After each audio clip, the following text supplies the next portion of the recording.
Michel Larry, je vous interpelle sur ça. La France insoumise a été l'un des premiers partis à vouloir saisir le Conseil constitutionnel pour dénoncer cette loi. Finalement, le Premier ministre a annoncé qu'il le saisira lui-même après l'adoption du Parlement. Qu'est-ce que ça vous évoque? Une prise de conscience finalement concernant une atteinte aux libertés individuelles selon vous?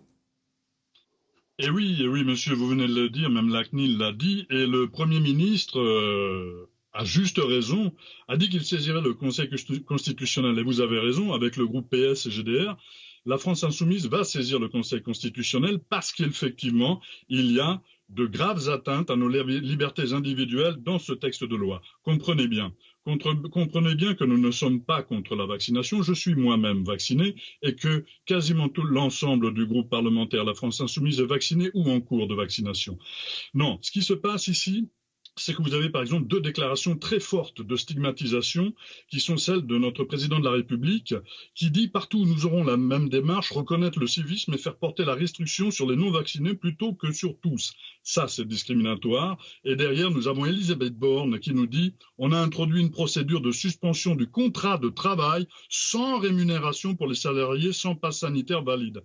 Là, nous avons une rupture de notre contrat social républicain. Alors, c'est à ce titre-là que nous nous opposons au pass sanitaire et mon collègue, très justement, a rappelé qu'il y a 3 mois, La République En Marche et le président en premier étaient défavorables à l'instauration d'un pass sanitaire parce que lui-même trouvait que c'était une atteinte aux libertés individuelles. Alors voilà pourquoi nous nous opposons à ce texte. Comment le gouvernement compte-t-il faire? Et surtout, quelles implications ceci va avoir? J'arrive d'Avignon. À Avignon, il y a des théâtres qui vont fermer là. Alors que, je leur ai dit, la loi n'est pas passée, attendez qu'elle passe, parce qu'elle peut ne pas passer, cette loi. Et donc là, ils nous disent, nous n'aurons pas le personnel.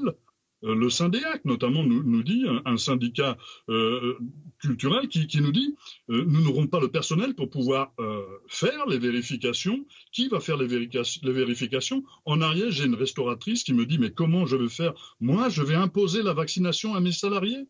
Et comment je vais faire quand les gens vont s'asseoir? Je vais aller leur demander s'ils ont un pass et leur pièce d'identité. C'est pas mon boulot, je suis restauratrice, je suis pas policière. Et j'ai rencontré des gendarmes qui étaient tout aussi dubitatifs, qui m'ont dit, écoutez, on a vu que pour nos amis pompiers, c'était obligatoire et pas pour nous. On ne comprend pas parce qu'on côtoie autant de public que nos amis pompiers.